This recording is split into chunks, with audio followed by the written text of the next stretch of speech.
Being Australia's flag carrier and in theory best airline, you'd think that Qantas would have the best domestic business class product. But I'm not so sure, because Virgin Australia's new Boeing 737 business class product impresses. But could it actually be as good as Qantas? Come along and I'll tell you all about it.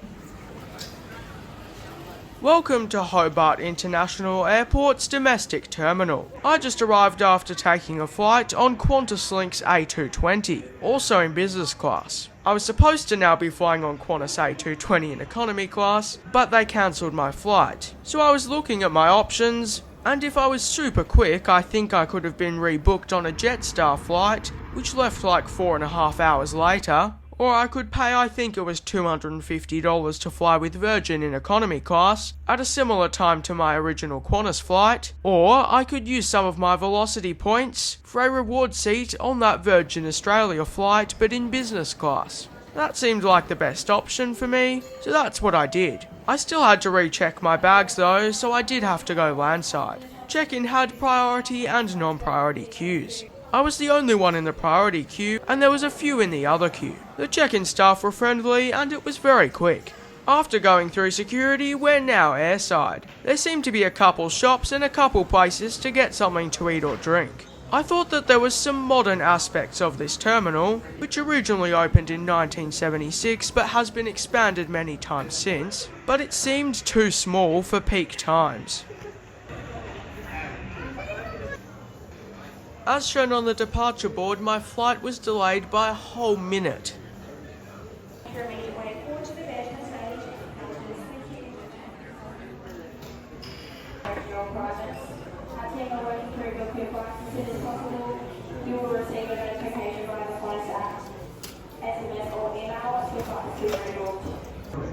There's my ride to Melbourne arriving in. Victor Hotel Victor Oscar November is a 2003 built Boeing 737-8FE which was delivered new to Virgin Blue. It's one of Virgin Australia's oldest aircraft, but it was refurbished with Virgin Australia's new cabin, I believe in early 2024. Virgin Australia is currently in the process of refurbishing all of its Boeing 737s. With this new cabin, Virgin Australia is able to fit an extra row of economy seats without decreasing average legroom by changing a few things, including removing a row of Economy X.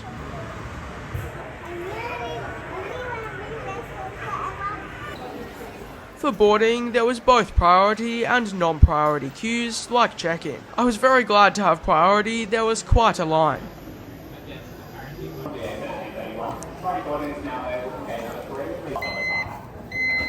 Thank you. Party boarding just as well, unless our guys don't want to go.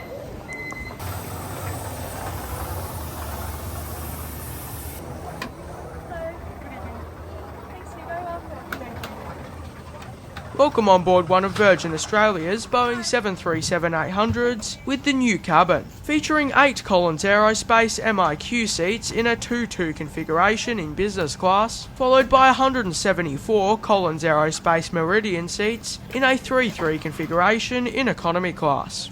My seat for this flight was 2F. I thought that the new cabin looked very smart, and it looked and felt new in business class. Each business class seat comes with an adjustable headrest. These seats are also leather upholstered.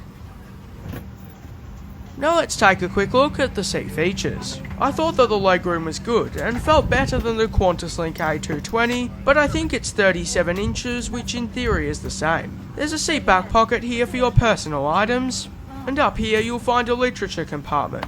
I thought there might have been a device holder there, but there wasn't one, unless I'm missing something. There's some seat controls and a cocktail table.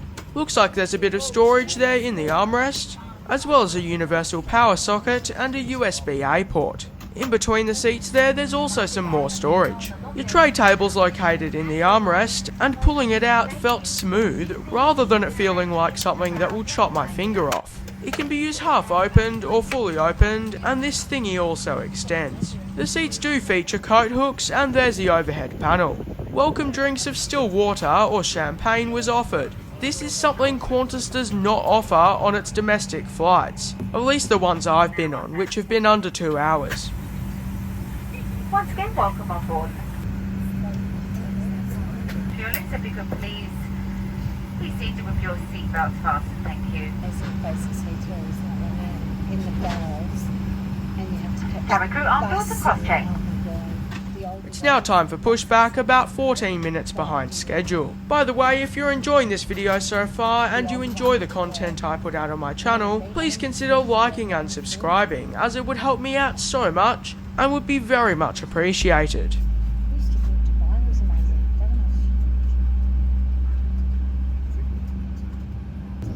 Hello everyone, once again my name is Sarah and I'd like to introduce you to the rest of the crew flying into Melbourne this evening. Welcome aboard. It's wonderful to have you with us. Your seatbelt should now be done up low and tight across your hips. To fasten, push the ends together until they click, then pull the strap to tighten. Mask will drop from above you. You may continue using your handheld devices as long as you have switched them to flight mode. Also, if you're interested in going the extra mile, which you are absolutely not expected to do, then I do have a Patreon which is linked in the About section of my channel. If you don't want to do any of that though, that's completely okay. Cabin crew, be seated for takeoff. It's now time for takeoff on runway 12.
While there is no in-flight entertainment screen, there is streaming entertainment. Safety is best to keep the seatbelt fastened whenever you are seated. May I remind you that smoking, vaping or using e-cigarettes is not permitted anywhere on board.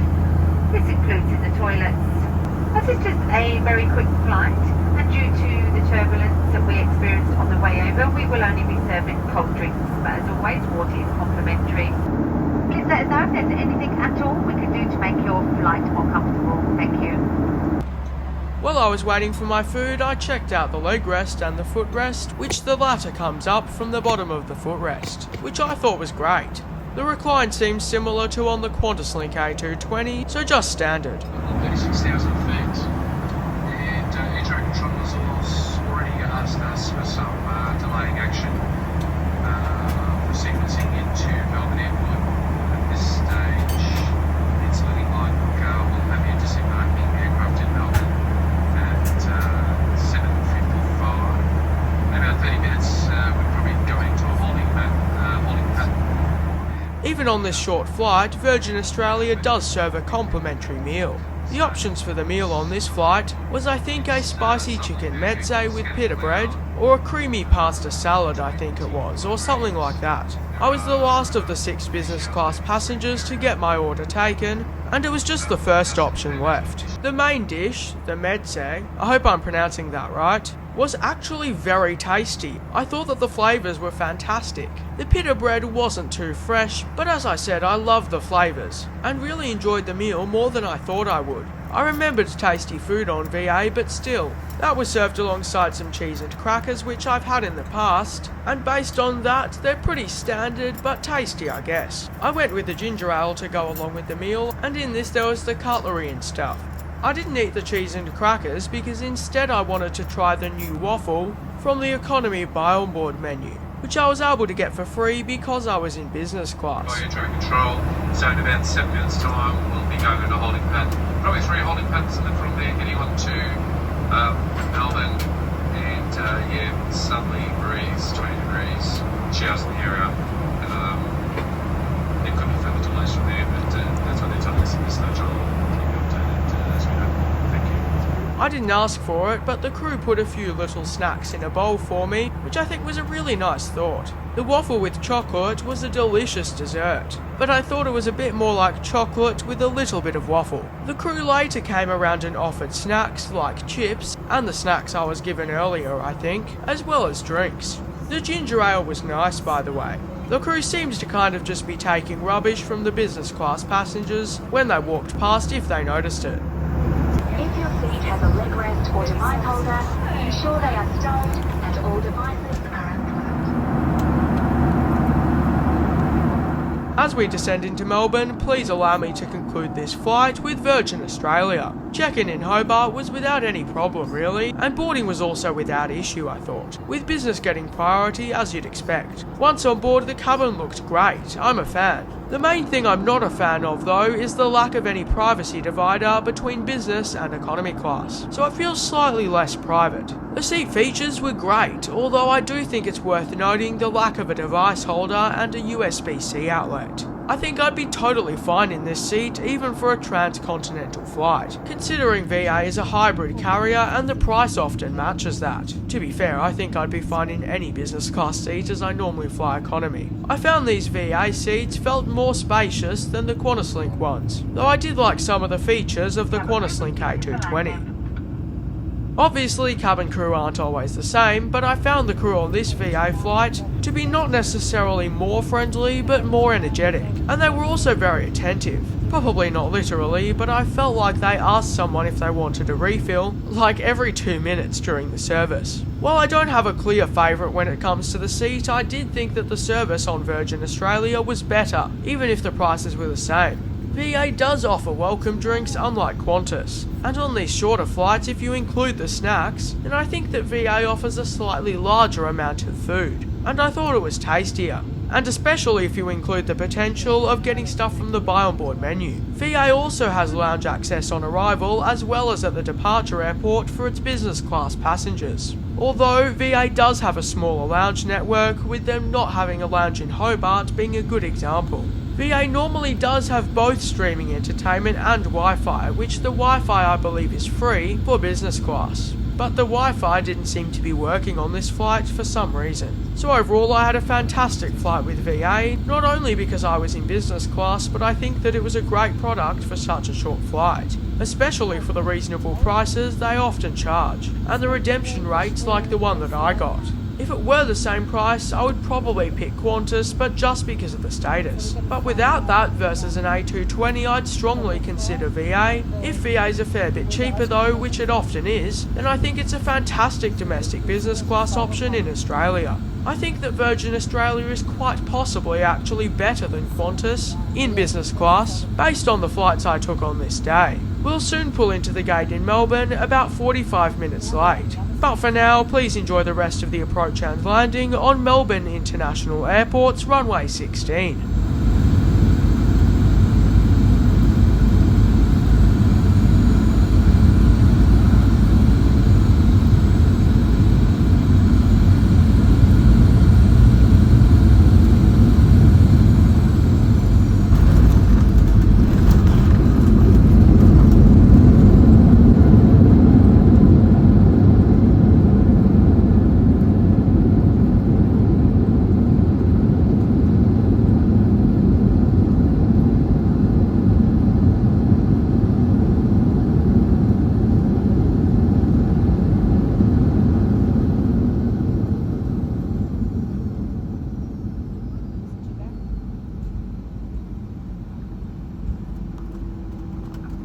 Welcome to Melbourne. Virgin Australia acknowledges the traditional owners of the land, should fly and pay our respects to elders past and present. The local time here is just coming up to 5 minutes to 8 o'clock and it's 20 degrees outside.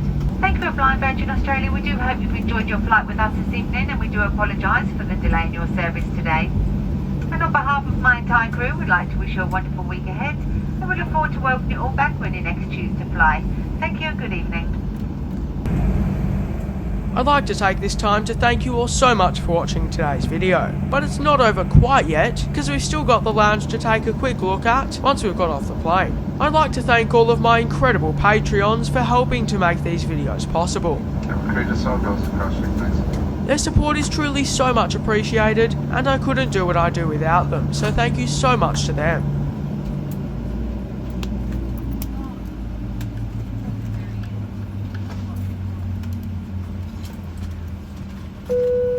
Business passengers were left off first, which wasn't really a surprise.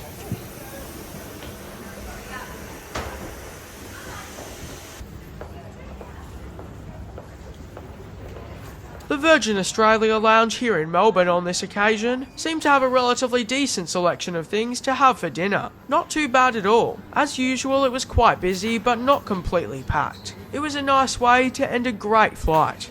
On that note, once again, thank you all so much for watching. I hope you have an amazing day, and I look forward to hopefully seeing you in my next one next Saturday at 5 PM Melbourne time.